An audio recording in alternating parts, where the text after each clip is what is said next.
Okay, yeah. Hola. Hola, buena tarde. Hello, good afternoon. Thanks for being here. I understand that the language of this is English, so I am going to be using English. I hope it's not a problem for everybody. Thanks, everyone, for joining us in this session, which might feel maybe a bit unlikely in the context of an event like a Smart City Expo. We are here on stage full by people from different communities, from different countries that are working in the ever more increasingly relevant space between the space of innovation and the space of art and artistic practice. My name is José Luis de Vicente. I'm a curator. I work for Sónar. Sónar is one big music and digital culture festival that takes place here in Barcelona every June. I also do exhibitions. I work with cultural institutions of the city, like CCCB, the Centre de Cultura Contemporánea Barcelona, where in the last 3 years we've been doing many exhibitions exactly about the contribution of artists and the art community to the conversation around the impact of technology and innovation in society, in politics, in identity. And we were asked to precisely discuss two things. One, why is this becoming important? Why are artists more and more being embedded in innovation environments? What can they contribute? If artists are researchers, what is the value of the kind of research they produce? And also very specifically, how can they contribute to think about new models of cities? Because throughout the last 5, 7, 10 years, the smart city ethic has taken hold on the idea of as a paradigm of the relationship between innovation and the city. And in the practices of artists working in the space of research, science, and innovation, we find many alternative models, many possibilities, many forms of thinking about the problems in cities from a different way. And this is what we're going to be discussing in the next hour with 4 exceptional guests that have traveled along in many cases, and I'm very thankful for all of them.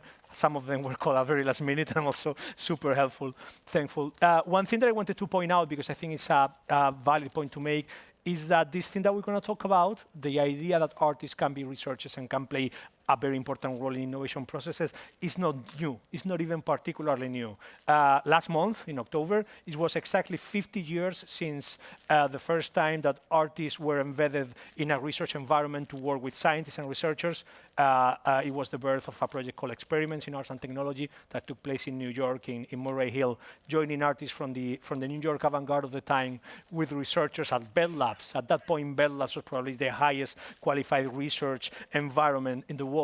And we sort of have not forgotten that story, but I think we are re-engaging with it and learning a lot about what that meant in terms of suddenly understanding that many of the things that are reshaping our world today, in many cases, were ideas, concepts, or strategies that were born with the help of artist communities. And that if we are looking towards the future of cities and to alternatives to this image of the future of cities that we are presenting today, artists are more and more embedded in the conversation. We have representatives here from organizations, we have practitioners, we have industry here, and I thank them all for coming, and I think this is going to be a very relevant conversation, and I'm very happy that it's taking place here and not in a museum or a gallery, because that's where we always have those conversations. So it's really nice to have it over here. I'm going to be introducing the speakers one by one as they speak and tell you who they are and why we thought it was interesting for them to be here, and then we'll have a conversation open to your questions. You know that you have the Ask and Vote app, which means that if you don't want to make direct questions, you can send them through the app. And we have the mics over there, so you can join the conversation at the end of it. The first of our guests is Peter Fries. Peter is an artist on his own work, but he's also a member. He works at the European Commission at the Media Policy Directorate. And Peter works in the context of a program that I think to a certain sense validates the hypothesis that artists have something to contribute to innovation environments. The program is STARS, Science, Technology, and the Arts, which is a program that is specifically trying to embed artists and get artists to participate in the research policy of the European Union, Horizon 2020. It has been going on for the last year and a half, something like that. They have already chosen a series of projects they have identified and awarded. And I think that the STARS program of the European Commission is a very good example of the kind of relationships between the innovation industry and the artist community that are being established today. Thanks a lot, Peter. Forgetting the slides, I just click here or play. Excellent. Yeah, there you go. Excellent. So, hello, good afternoon. Buenas tardes. I'm Peter Fries from the European Commission. As Joan was saying, I have a double life. I'm program officer for social media and Starts, and I'm also working in digital art. I think I don't need to explain that we believe that the combination of scientists, technologists, and artists and industry is very important. I think I want today, because time is short, give you just a few ideas or aspects, the way we see it, the way we phrase it, the way what we do in the next 2 to 3 years. So the idea is, from the Commission perspective, it's a new perspective on innovation, right? Because everybody today says you need innovation, that we can stimulate growth. You can hear it all around the fair. So let's produce more. At the same time, we know we cannot do more of the same. So the idea is doing a different kind of better innovation. And there, in fact, Start adds a new perspective. And our Commissioner Oettinger is very keen on that, because he also feels that this might bring a difference and even a competitive advantage compared to other regions and countries in the world. From European perspective, it's not about saying, oh, that's cool artists, let's try to get them connected. It's certainly not bad. But as said, it's about sustainable innovation. We're talking today about digitizing industry and society, but not just bringing out maybe more computers, but bringing out different kinds of innovation, different kind of digitization. We also have the problem that we have living in a saturated economy. It's not like China. I think we had a lot of growth after World War II. We are now a saturated economy with very little growth. So you have to think about what growth means for us and how we see the future and want to develop it. And I think today a lot, if it becomes more connected, there was also in the session before in IoT, a lot of discussion about security, privacy. It's all about trust and acceptance of solutions and the way we are going to live in the society of tomorrow. Basically, what we say is the technology is the new catalyst for innovation this century. I think what is interesting, if you today talk about art, many people still think, oh, it's about music or it's about painting, Picasso, and so on. Barcelona is very, I think, interesting artwork to present. And then people say, no, it's about digital art. But more interesting, I think it's to say that art is different. The art is going to have a different role. Maybe it's a catalyst. He talks more about maybe social responsibility. And artwork can be different. I was just this morning in Santa Monica, there was a digital artwork. It was a visualization of data generated everywhere from Japanese artists. So the art changes, and I think it's both important for the art world maybe to think about the next step of evolution of art, but it's also interesting that we understand art differently, not just saying it's about painting and sculpture and music and writing. So basically, the European Commission has two important commissioners working on that. One is Commissioner Oettinger. He's saying, for him, it's not a contradictory mode of thinking, because in the old days we're saying, you're serious, you do it in an industry, or you're creative or crazy and you do art, right? And he says, no, this precisely works together. And Carlos Moedas, Portuguese Commissioner for Research and Innovation, he has a more integrative view, saying you need to bring it together, and it's the intersection, it's not the combination, it's the intersection where you create maybe new ideas and additional value. One thing we were supporting in this respect was actually a Starts prize. So we were calling for 2 prizes. They were organized by Ars Electronica. They were handed out recently in September. And compared to Ars Electronica prizes, they were even a bit more, more higher, larger, a little more money. And one was basically looking on innovation through collaboration between technology and art. And the other one was basically saying appropriation of technology. So one was on artificial skins and bones, so a company working on medical devices. And the other one was a fashion designer from Belgium using magnetics for shaping actually the textiles before they get stuck. And then you have a very fancy dress for your shoes where you had the magnetic pins like that. They were oriented in the magnetic field, and then were stuck and had a very, very special outlook and appearance. What we do this year, next year, is basically we try to have a direct impact and indirect impact. The direct impact is the prize. We have a coordination action, and we have innovation action. Innovation action is basically where we ask people to work on a concrete problem or a challenge. The coordination action where we try to facilitate the exchange, because on paper it's easily said, but artists work and function differently, have a different logic than people in industry and in administrations. So the idea is to facilitate the matchmaking in all kinds of respect. And for giving visibility, we are actually handing out the prizes. And then, of course, we connect to other things. I was originally working in IoT, so IoT is a very prominent subject. The other one is cognitive awareness platforms. There you might also have, for example, projects working on, one is called Faircoin, so you use Bitcoin and blockchain protocol as a new way. Future emerging technologies, all that maybe is very crazy, but might sooner or later come into practice. And the startup program. So the idea is also not only to have our, I would say, direct funding, but we talked a lot to all kinds of colleagues that we have the idea about science, art, and technology cooperation embedded in many, many activities we support. Last slide. For 18 to 20, we are now discussing how we could even better support this collaboration, science, art, technology. And we are thinking about what we call lighthouse projects. And the idea would be those projects should have a signaling how you could really work on that. And for example, I think Pere is going to talk a little bit more on that, that you really say you can show it that it works, because still we might believe it, but many people don't believe it. And unless it's not proven or it's not evident for people, especially for industry, they won't use artists for improving on that.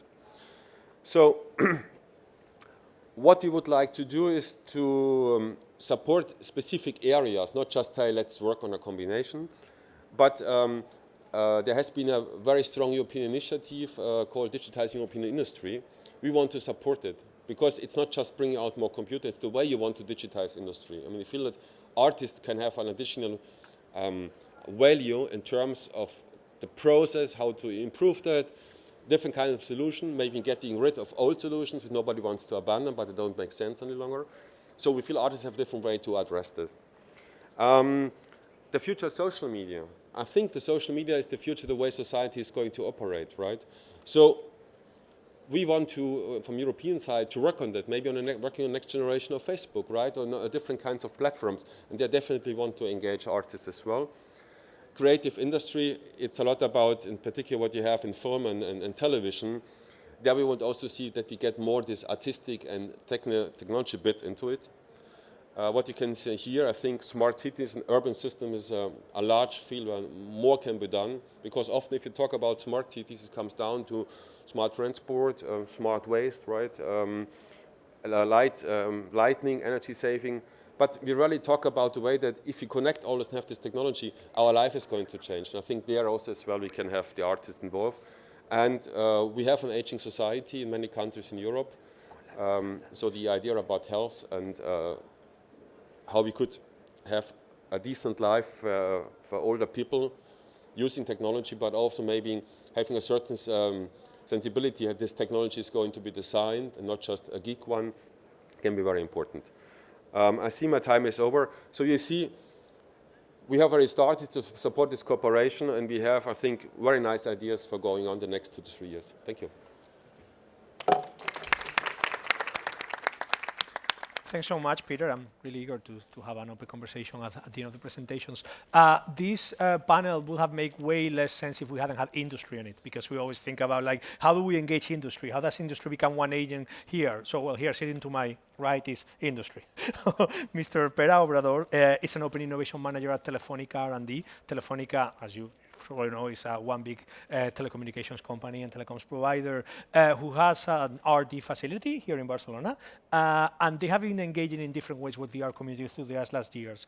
Telefonica already obviously has a cultural foundation, and the relationship between the cultural foundation and the R&D program is already something that I think it's a model that many other companies should somehow not copy or imitate, but try to model on, because it doesn't make sense that there's not a connection between both. But also they have been actually working in different ways in which this notion of embedding artists and researchers in researchers' environments can produce outcomes. And I am very, very happy that he can be here today with us. Thank you.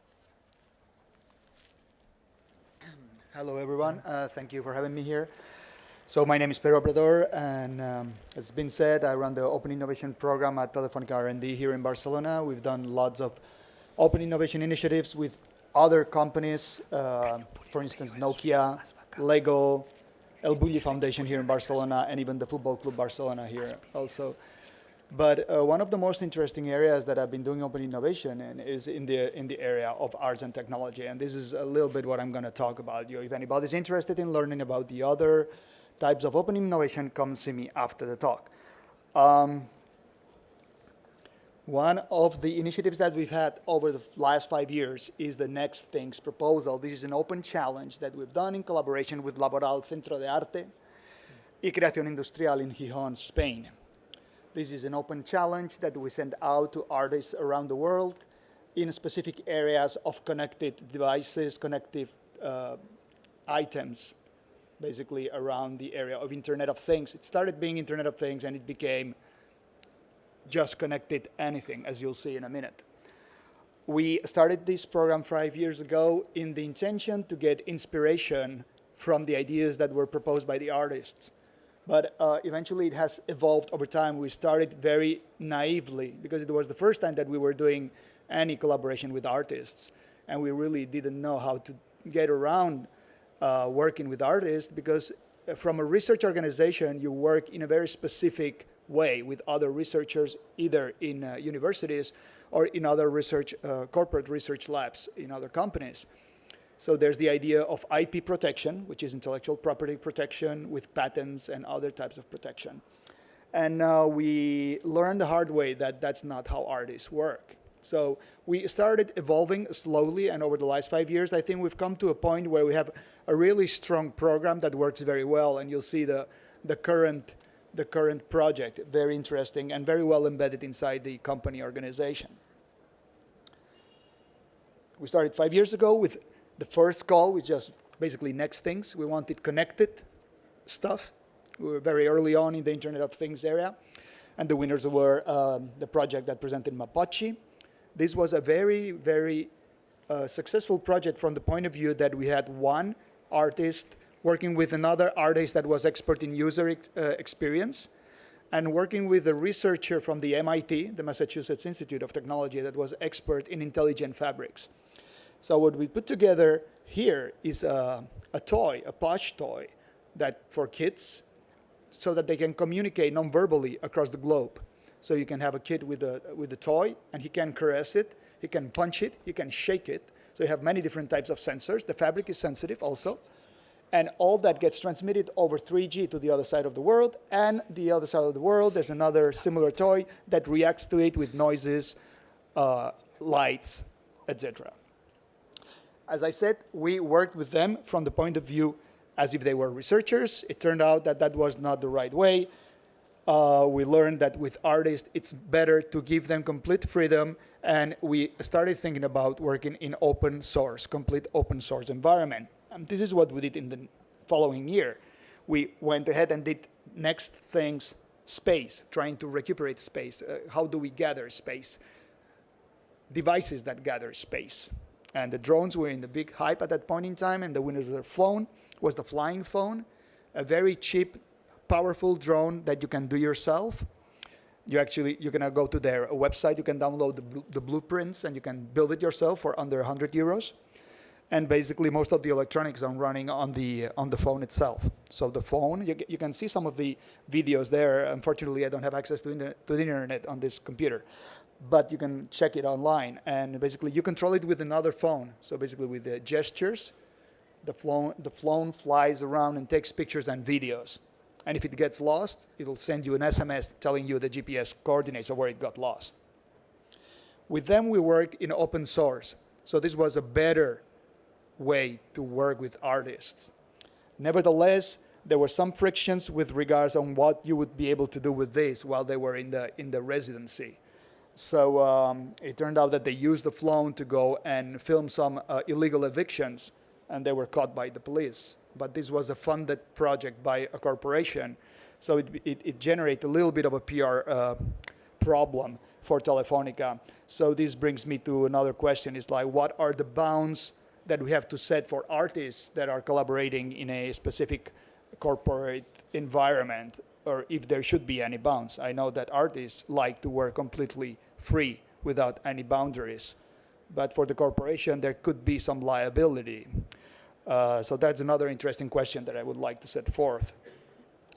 Third year, we worked on personal, next things, and this was an installation of multiple routers, and each of them, you could connect to them, and they would transform the internet traffic in a poetic way. So for instance, if you were browsing for a specific web page, and another person was browsing through the same router for a different web page, some of the text might get intermingled from one to the other. Some of the photos might get exchanged.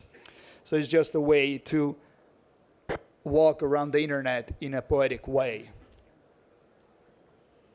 Last year was a very successful year. We had behavior. And what we had is the environment dress, where the artist provided a project where a dress was sensorized, and it was able to sense everything that affected the user, like atmospheric pressure, pollution, sound, infrared light, UV light, any type of thing that could be sensed. And they were trying to correlate that with the mood of the user. It's been very successful. They were invited to Ars Electronica recently, and it's still a very strong project. In this case, we had the whole concept of collaboration with the artists very strongly. They usually all of them spend 3 months in Laboral designing the artistic part of the project, and then 3 months with Telefonica R&D, where they do most of the programming, and they get help on the telecommunications and programming side of things. So this worked out very well. You can check some of the results. Very nice from the concept, stylistic fashion design, and also from a functionality standpoint. Finally, I'm going to talk about the current project that we're having. It's Next Things Visible, and visible representing the idea of what part of your data you want to make it visible through the internet. Which of your data is visible. This is the most current one, and this was embedded inside a project that actually looks at personal data inside Telefonica. So instead of gathering inspiration, all the previous ones were like, come here, do your thing, and we'll get inspired with what you do, and most of them inspired new innovation projects inside Telefonica R&D. This one was done a little bit in the other way around. We had a strong project around personal data protection, and we brought the artist in. We still had a global call, but we selected the one that fitted best inside that specific project. This is ongoing. And this is going to be a device that just by turning the knob, you'll be able to expose more or less of your data to the internet. So you can go completely anonymous, or you can expose yourself completely, or something in between. So this is going to be finalized in the next couple of months, and for sure it's going to be very interesting. Thank you very much. Thank you. We're going to do something now, which is we're going to change the computer, which is something actually is about risk. And risk is kind of the central idea in our practice, you know? Like going beyond the unknown and getting out of your comfort zone and doing things that you don't know how they're going to end up. This is what we're going to do now. So can we get some technical help to try to change our computer for the next? Great. Who is Natalie? Yep. We have actually, so far, while we change the computer, I explain what we're doing and what we're going to do now, sort of establish the central idea or the thesis that there are reasons why today artists are being looked at as researchers, and their work, their output is being considered by their innovation parameters and by the impact that they can have in innovation environments. We also see how industry is developing experiences and strategies where they are working along with artists to produce other kinds of things. But of course, we are in the Smart City Expo, and what that means is that cities and the future of cities and the way that we are imagining the future of cities is what we do here. So if you make the question of what artists are doing around this, we're funding a lot of work all throughout the world. Basically, and I'm going to just give you some context while we change the computer. In the last few years, we have one specific image or one specific vision of what the future of the cities is. It's based around this notion of the smart city, but this is just one possible model. This is just one possible architecture of how we understand the relationship between information, citizens, and cities. And there are others being produced there that critique, that contest, that complement, that extend this vision. So we wanted to present the work of some of the people that today are actually presenting alternative visions to the notion of the smart city, and that sort of pose the question of what would a smart city co-design with them, or in which they are defining a part, look like, you know? How it would be different to the visions that are being driven by industry, by institutions, or by big organizations. And we wanted to have two practitioners who are doing exactly that in the field. I don't know how you're doing. How is it looking like? Are we ready? Yep. Can we get the up screen? Okay, perfect. Oh, thank you. Yes. So I'm very happy and honored really to have today with us here what I think is one of the most important practitioners who have made this question throughout the last 25 years in her work. Ms. Natalie Jeremijenko is, to me, kind of embodies or represents this meeting space between engineering, design, art, imagination, and culture. She is an engineer, she's a scientist, but she's also an artist and designer. I was very optimistic, but unfortunately... I like the effect. You like the effect. You like it like that. You may have to stick with it, so let's see if we can reduce the ratio. Yeah. Okay. Okay, so let's keep it. We'll make this a performance. So in the last, as I said, 25 years, Natalie Jeremijenko has made a huge body of work that engages with the question of what is the role in cities of all forms of life, the cohabitation between citizens, information systems, and other life systems. Among her very many projects, she has grown what's the word? Mussels. She has grown mussel farms to turn them into water filtering systems. She has communicated with the fishes in the River Hudson, and she is today very embedded in what she defines as the design of natural systems. And the notion that the design of natural systems is one of the tools that we have today to rethink cities, in which way we benefit from the relationships with other forms of work. Natalie is going to be one of the artists featured in an exhibition that CCCB, the Center for Contemporary Culture in Barcelona, is staging for next year, called After the End of the World. It's an exhibition that looking at the world after climate change. And we are very happy to have her here today with us through the difficulties, but we're going to pull it out, and it's going to be great. You can talk as we get that on. Okay, go for that. You have 8 minutes, so I'm going to tell you that you have 8 minutes. Okay. Yes. Ready? Start. Okay. Then likes it. I think we go with the. No one minds the jingle, right? Yep. It's nice. So the way that I ask this question, that I think is a question of the smart city, is what is the opportunity that new technology provides us for social and environmental transformation? And I think that's an important question. Why are we deploying this tech? And unless there is a measurable benefit, and is that benefit best measured in profitability? Or is it, how would we measure it? What is the proxy for the common good that makes sense to all of us? And I'd argue that if we can improve human and environmental health, that health is the best proxy for the common good. If we design smart infrastructure that degrades our children's health, which we have and we are, if we maintain the infrastructure that degrades our health, the cardiovascular health of each of us, does that work? Is that infrastructure that works if it's making us ill?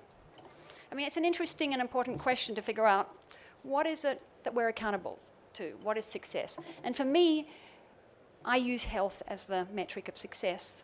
If I can, anything goes if I can improve human and environmental health, which is why I've set it up as the environmental health clinic, and I frame my work in terms of the environmental health clinic. So at my university, people will come to the clinic, the environmental health clinic, with environmental concerns as opposed to medical concerns, and they'll walk out with prescriptions not for pharmaceuticals, but for things they can do to improve their shared environmental health, air quality, food systems, water systems.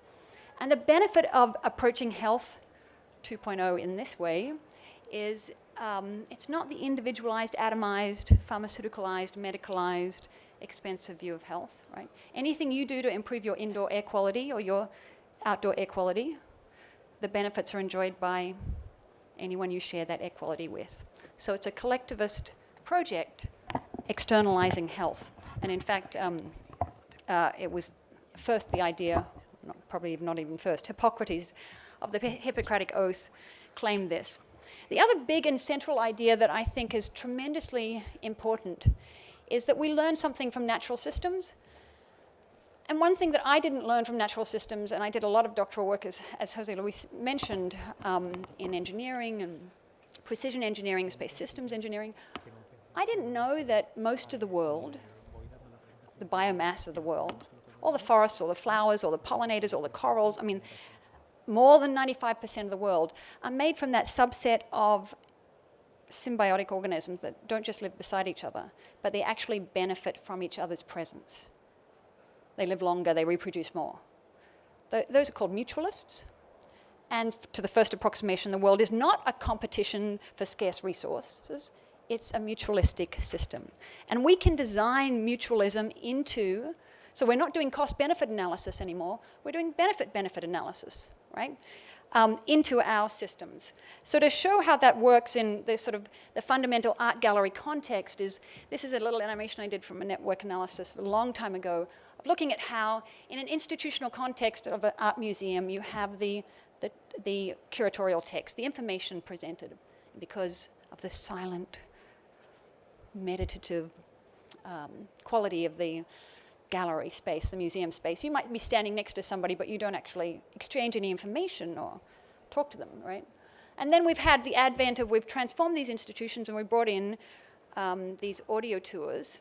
So we now wear, you know, the headphones, or I like the batons that they have you hold onto your ear. And now you're walking along the same path as somebody else. You're hearing the same information in the same institutional context in the same way, but you're synchronized temporally, not spatially. So you don't talk to anybody because you can't hear them anyway. You've got, you know, so you again got your individualized experience.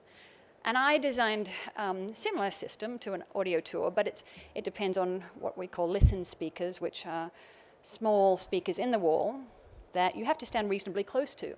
They have to be deliberately triggered. You don't just trigger them by themselves. They don't just go off automatically. And so because you're piercing that hushed quiet of the museum space, you are much more likely to say something, right? It's already audio. And because you're now temporally and spatially synchronized, you're going to talk to the person next to you, even if you don't know them. And you start to have a museum space that looks like the exchange of information like this. And this is what, to me, this looks more like participatory democracy than the top-down authoritative voice of the curator. Same institutional space, same information, different, smarter technology, maybe. So this idea that we can actually redesign our relationship to natural systems so that we actually have benefit for each other, I'd argue it's the space race of the 21st century. I think it's the most complex, cross-sector, interdisciplinary design challenge that we face. And it should and does attract the best and the brightest. And we need to treat it like that and not as an accounting problem where we're giving little platinum or gold stars or LEEDs ratings to buildings for getting materials within 400. This kind of complete transformation of our systems to reimagine and redesign our relationship to natural systems is, I think, the promise of the Museum of Natural Futures, which is what I'm working on here with José Luis. And this idea that we can actually use an interesting technology. Does anybody know what the only demonstrated technology for improving air quality, our #1 human health risk in urban environments? The only proven technology for improving air quality? Leaves. So why haven't we done something about that, given the asthma epidemic and the cardiovascular health issues of every one of us? So this is a simple system in which I have integrated vegetation into the urban environment using Tyvek, which is a single material, no binders. It breathes and is waterproof, and it shows us closed system agriculture to inexpensively, importantly, very inexpensively introduce urban floriculture into the city and maximize the leaf area index so that we can take these barren urban environments and turn them into something that fosters urban biodiversity and new industries of how do you incentivize the value of these plants and their pollinators. Of course, it makes for great sports. It's much more fun to rappel while you're farming than it is to do it on your hands and knees. And it also can integrate well into the visual advertising space. So this is a version that can promote the business underneath, but it also demonstrates what a mutualistic system is, right? It's, it can be Dunkin' Donuts if you like, but it's also growing plants, increasing leaf area index, so we all benefit from the human health improvements of improved air quality, fosters urban biodiversity, and supports an urban floriculture. So the butterflies and the people and the businesses are all benefiting from mutualistic system. So a simple, concrete way in which we can redesign this. Similarly, I'm going to skip over this one because I don't have much more time. How do we understand the complexity of our biodiversity? So I spell biodiversity with a C-I-T-Y on the end. This is the phenological clock. Each one of those arcs is a single species. The flowering perennials are the first. When they bud, bloom, emerge, or migrate, it's shown on the clock face, right? The 1 through 12, January through December display that shows us that we really need to redefine time, not as empty, mechanistic, everywhere the same, but as seasonal. The smells, the sensual, the flowers, the actual experience of time passing, which can be integrated into our urban environment. In this place in the Hague, all the species in that park are on the cross-species table, into our timepieces, into our sensibility and how we coordinate, because we are interdependent with these living systems and living infrastructure, and kind of this icon of biodiversity actually helps me make sense of their dynamic systems that are changing and interdependent. So that's just a quick thing to get us through to the idea that our mobility then changes. Not only can we cross-promote non-humans on our bikes, but this is the Bike Messenger project in which we place geolocated information on a persistence of vision display on the wheel. So as you're going through an intersection, the traffic fatalities at that intersection are displayed. As you go along the East River, the seahorses that live in the water jump up onto your wheels.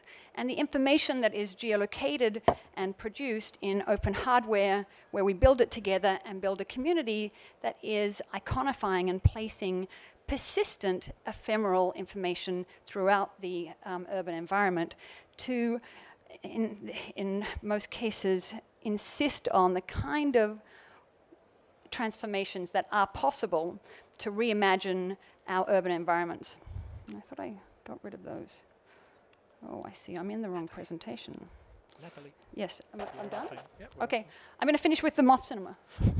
So our urban lighting is similar in terms of the, we can do lighting in such a way that it actually improves our urban environment instead of decimating in a pollinator crisis where we kill thousands of organisms every night for no good reason.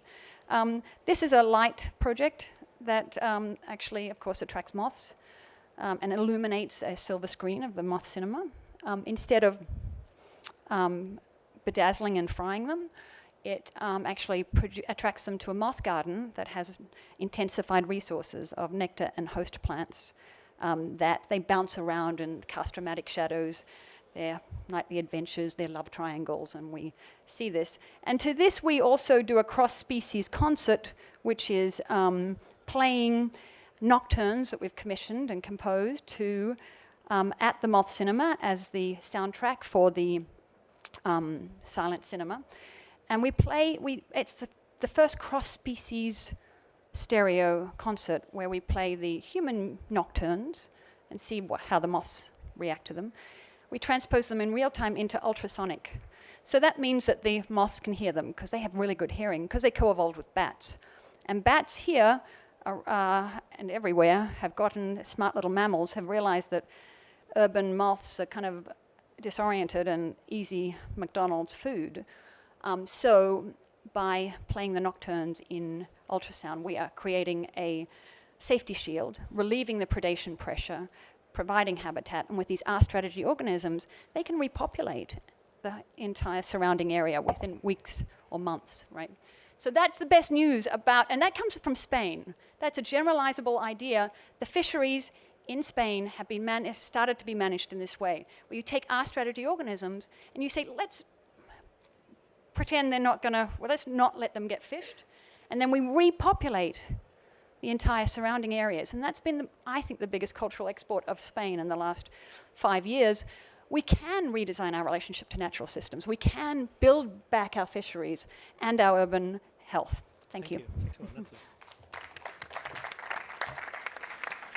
Thank you so much, Natalie. No, don't take the computer. No, you took the computer. Yeah, he was gonna use the same one now that it was fixed. Our last speaker is Mr. Chris Salter. Chris is an artist and researcher based at Exogram in the University of Concordia. Chris is one of the people I think that has been working more. Parece que es arreglado. Como ya se había arreglado. ¿Estaba mal? ¿Seguro? Bueno, okay. I was saying that Chris is an academic researcher and artist based in Concordia University in Montreal. He's been building a huge body of work in his own practice as an artist around environments, around our relationship with environments, how our senses relate to them using elements like light, like sound, like spatiality.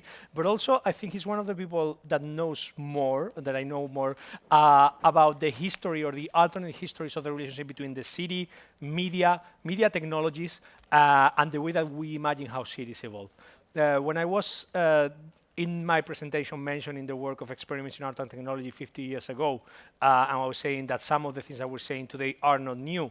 I think in his work he has traced many histories from architecture, from media, that shows that throughout the 50s and 60s we've been looking at other ways in which media, information, and data plays a role in our ways of imagining the city of the future.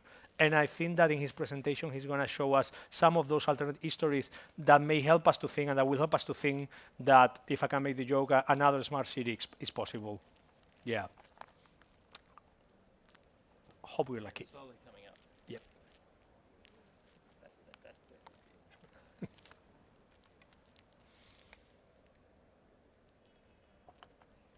So,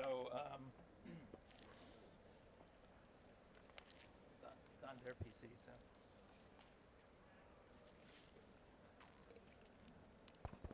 Is the mic on? Okay.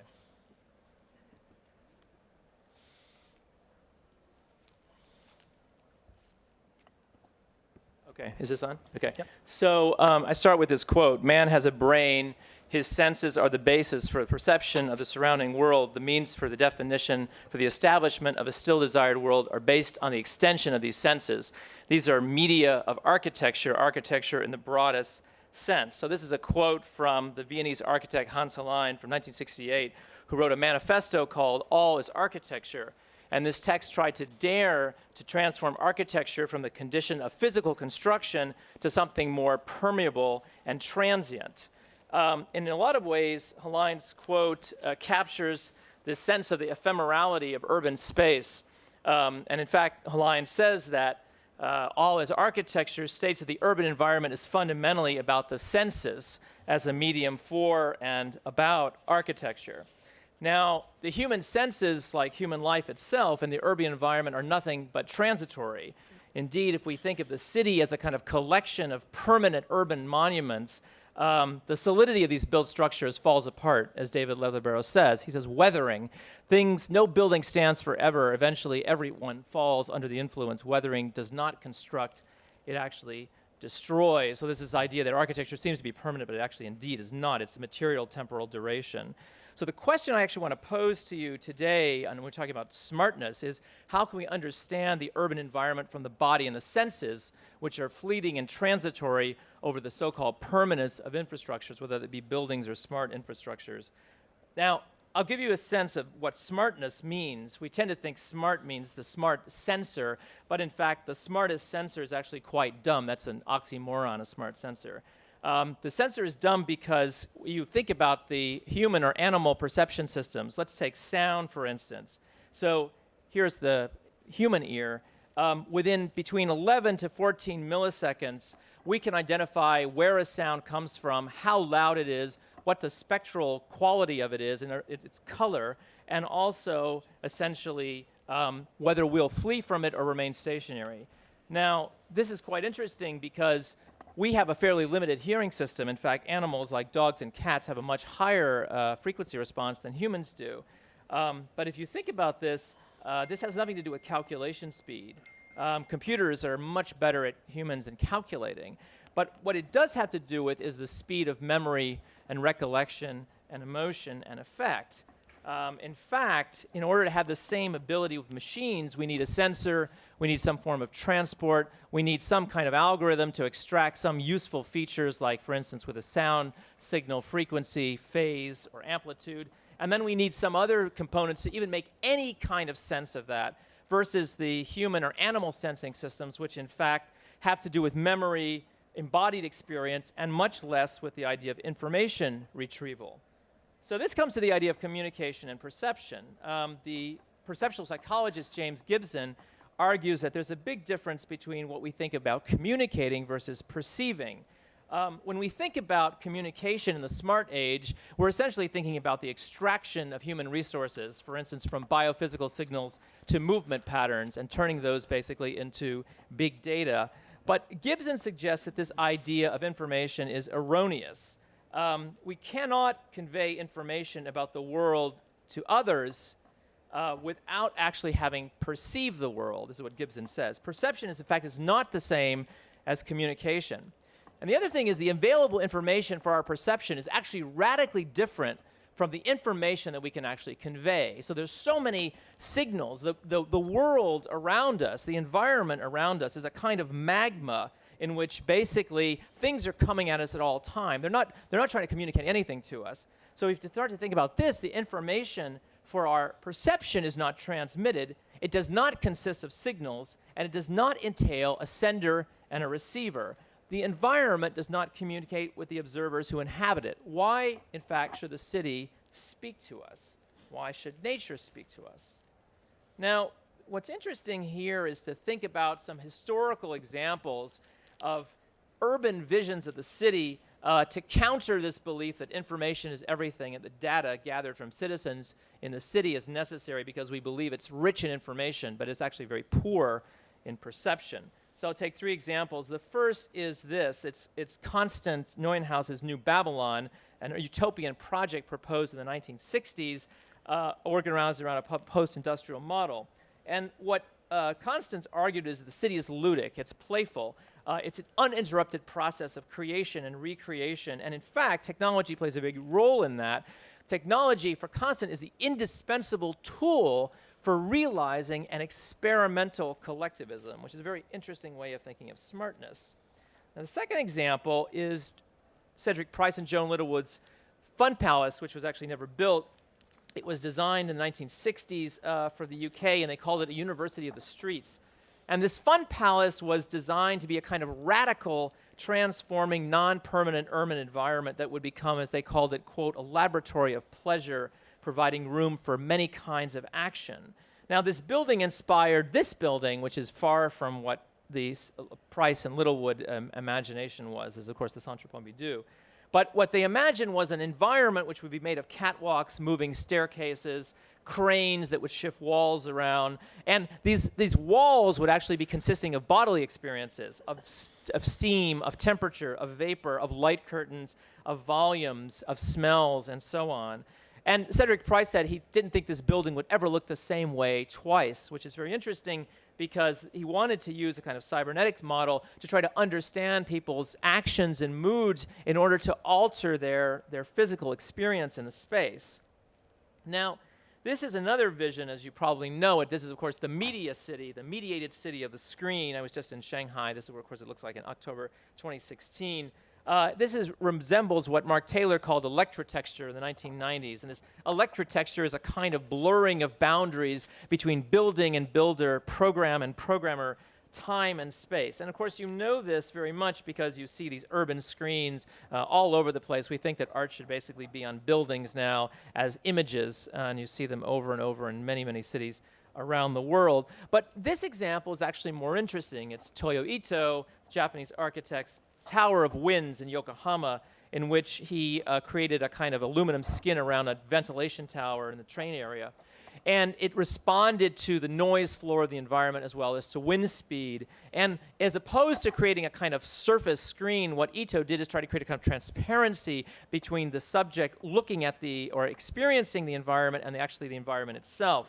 What's interesting here is that Ito says, although the tower, which winks lights similarly to other advertising neon lights, is less spectacular, it is said to give an impression that the air around the tower is filtered and purified.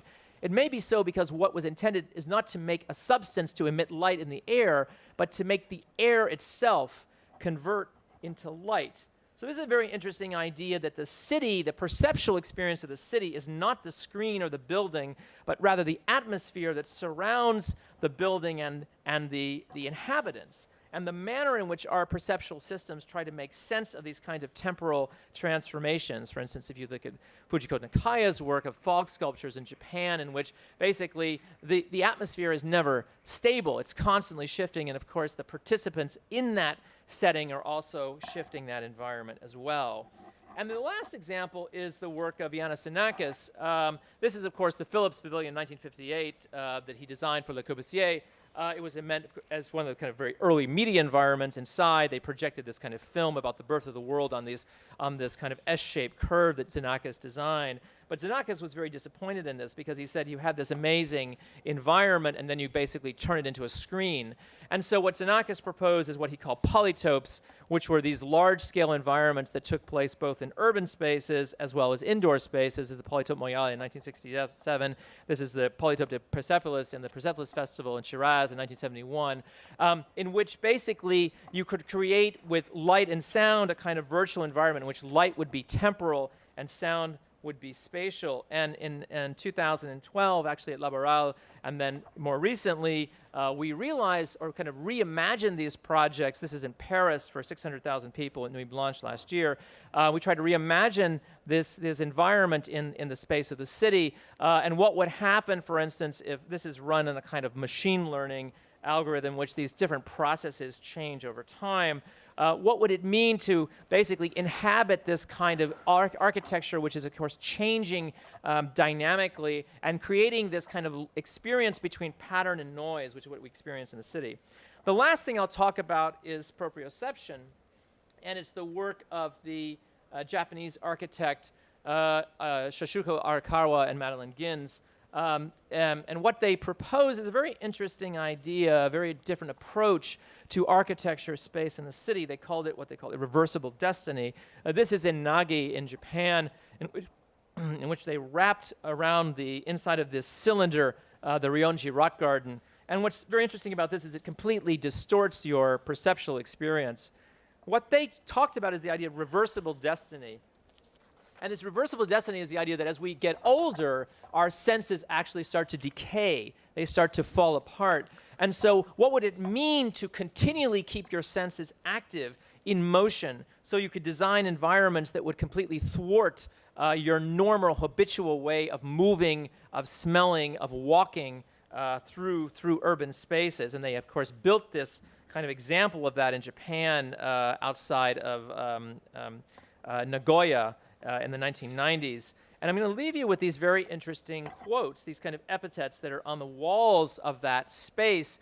And I think these are very interesting ways of thinking of smartness in the city, which is to, again, get away from this idea that the city is about transferring information, and in fact, smartness is about extracting information, but rather thinking about the kind of phenomenal experience of your body and what it does. And so these are three examples of things they say. Think about swinging around to look behind you, and they have in this yo-yo environment, reversible destiny, the zone of clearest confusion, try to be more body and less person, Or, for instance, what would it mean to approach the city as if you were an extraterrestrial? Thanks. Great, thanks so much. We're doing so bad on time that I don't want to take anybody's opportunity to ask these brilliant panelists. So anyone has a question, go for it. We're in Barcelona, where the audience is usually shy, so there's always this uncomfortable moment of silence. But we don't have much time. I don't know if you have ask and vote questions. Do we have? Oh, there's only one ask and vote question. Yeah, so the question is, says, what about the art already present from the culture and traditions prevalent in society? I'm not exactly sure what the question means. Okay, I don't know if anyone wants to take it. Yeah, it says, like, what about art already present from the culture and traditions prevalent in society? I guess, like, the presumption would be, like, traditional mainstream or more like established forms of art. Non-technological art. I am guessing the question as much as you are, but yeah, I guess. Sorry, take a mic. Because obviously when you deal and work across sector, you're working with people who haven't engaged with contemporary conceptual art practice a lot. Yeah. And they do think of painting as art and anything with electronics in it as engineering. It's a presumption.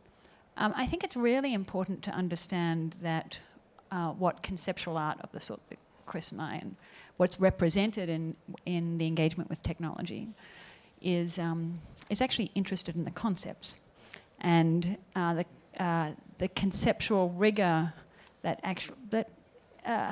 contemporary conceptual art practice is involved with. I think in my case, I often have to explain to art funders why it is that I work as the environmental health clinic or develop a new museum, the Museum of Natural Futures, why I frame it in these institutional ways and why I use this practice of, one of the big practices of contemporary conceptual art practice is institutional critique.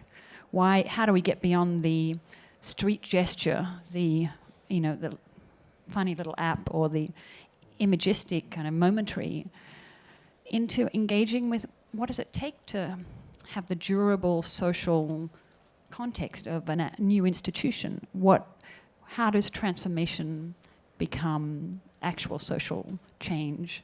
And that is about questioning not just the images of society, but the institutional contexts that we work in, that script and choreograph how we move and who's watching who, and if you can get access to that. I always do this trick in Gap stores where I'm trying to piece up some clothing, and then I say, I can't see myself from the back. Can I have a look at the surveillance data and you can't have a look at your own bottom in a Gap store. Just to experience it's a video camera, it's just technology, but putting it in an institutional context of a consumer environment, you change who has access to the data and who can transform it. These are questions that I think that are important to all of us to engage with. It's also interesting too, because this question of contemporary art versus traditional art versus painting versus technology, this is not particularly relevant questions anymore. It's more about what forms of experience are being created by the social technical environment that we are embedded in more and more. And there's a famous story of a New York sculptor who's in a cab on the New Jersey Turnpike, and he's looking out the window and he sees the blurring. This is the 1960s. He sees the blurring of the lights in his eyes and this kind of shimmering quality, and he suddenly realizes that this is what art is. It's this form of experience. It's not a thing you look at on the wall or a thing you buy or a thing you encounter, like you have a different scale of your body. It's this form of experience that changes the frame of reference for how you are in the world. And I think that's the relevant question. We're in a technologically saturated world. We have always been, and now we carry it on our bodies. So how does that actually start to change the way we perceive and form our moral, ethical ethos of how we live? Yeah, I had a question actually. We have one over there, so I promise that I will give it as soon as once over there. Go. Hi there. My name's Pete. I work for a company called City Insights. We work on kind of physical digital experiences with artists, but also in kind of very functional ways, kind of health and safety and that kind of thing. So we're kind of quite broad spectrum on that sense.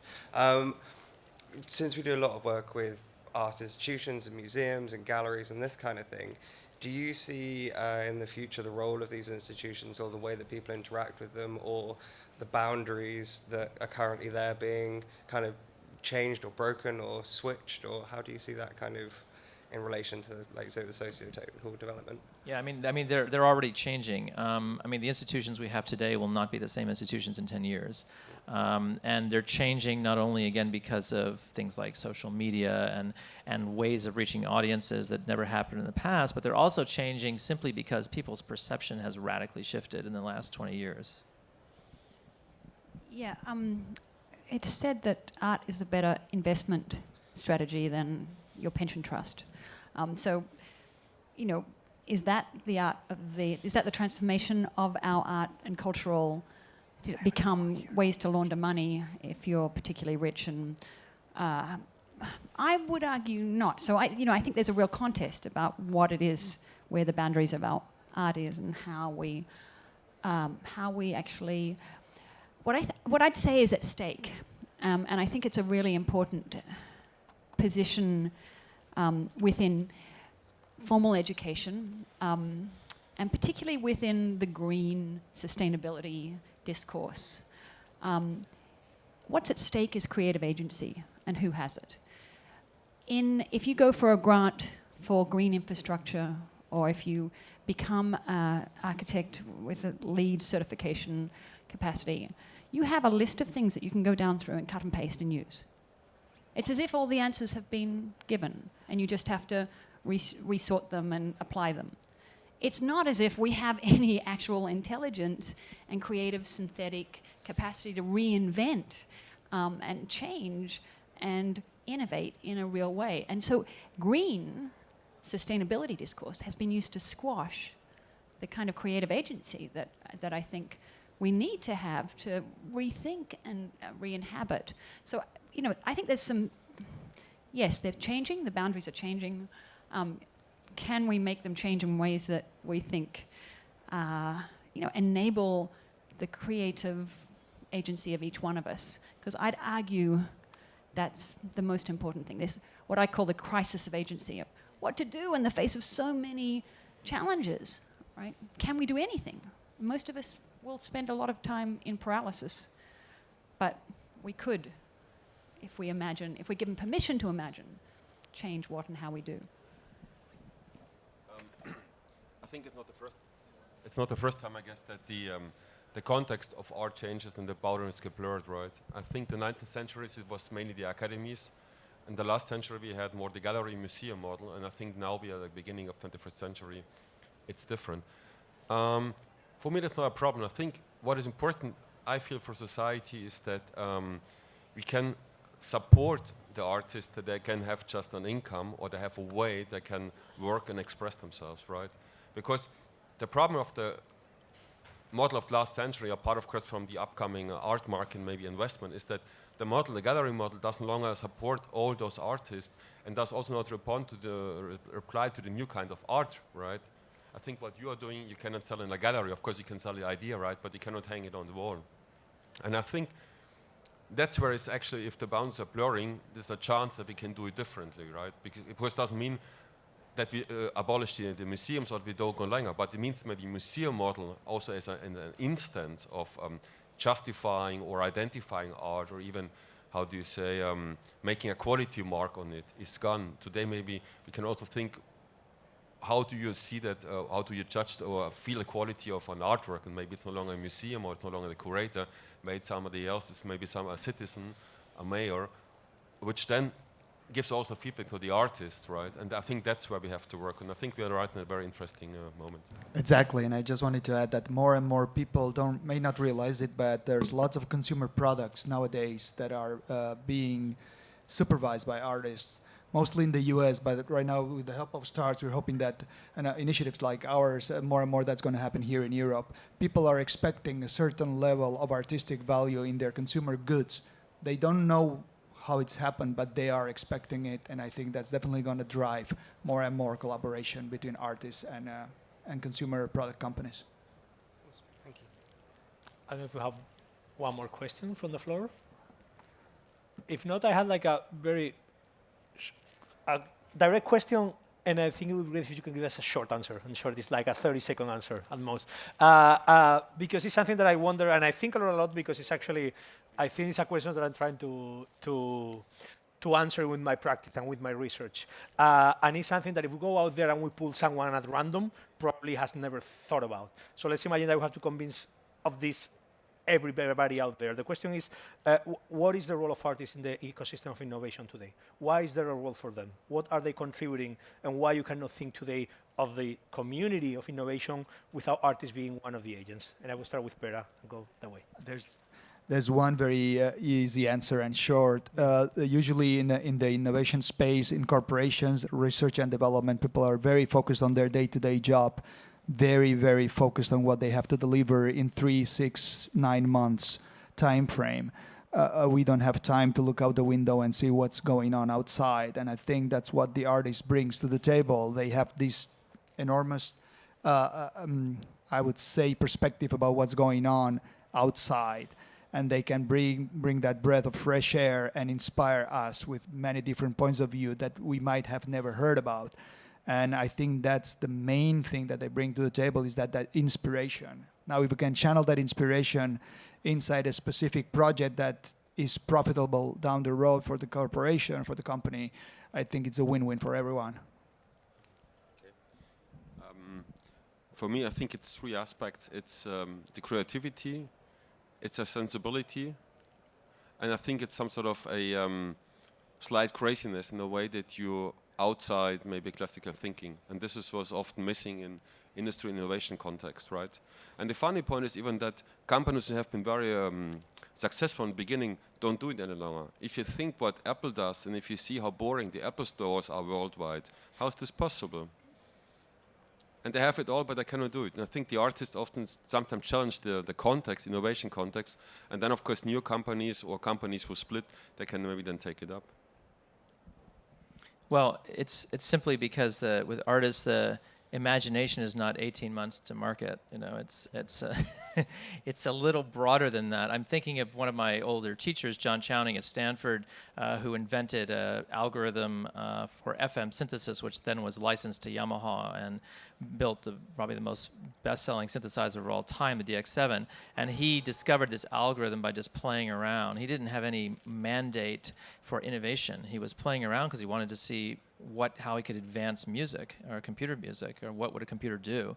And so this kind of playing around is actually really essential, and it's really important that people in innovation policy understand that innovation is not like figure out the question and figure out how you're going to make 100,000 jobs and then you're going to have innovation. So I suppose I'm going to restate that in another way, because artists aren't necessarily good.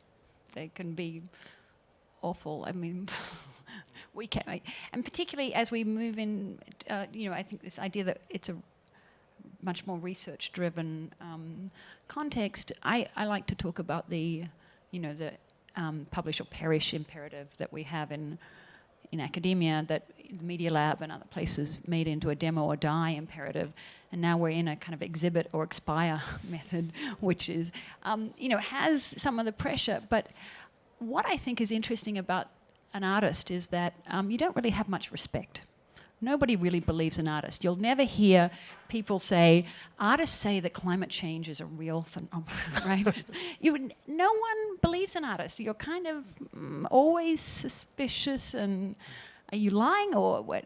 And that's actually a really useful place to be, particularly when you're dealing with very complex technical or environmental or scientific systems.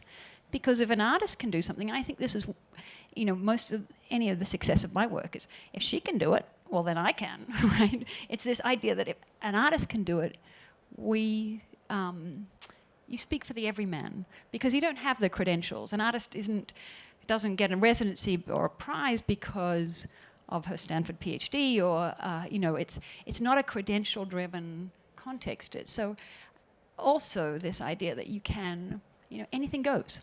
And that sense of anything goes, I think is really an important, you have to figure out, does this make sense to me? And that immediate sense making is important. The unbelievability is also important. Thank you so much. Thank you so much, everybody. Natalie, Chris, Peter, and Pere. Thanks to those of you who stuck to us till the end. A very special thanks to the technicians. We made them suffer a lot. We were not well behaved. This is a thing that artists do, create disruption and not comply with the rules. So don't be surprised. And I would like to, history never moves in linear waves. So we could say like, this we're doing now is going to happen more and more often. Well, not necessarily. Maybe it won't. Maybe not for 30 years. But actually, what I think we're trying to do is normalize this conversation that started to be a conversation happening in the corners and is very much coming to the center. And we're welcoming everybody in the center. So thank you and thanks for being here with us.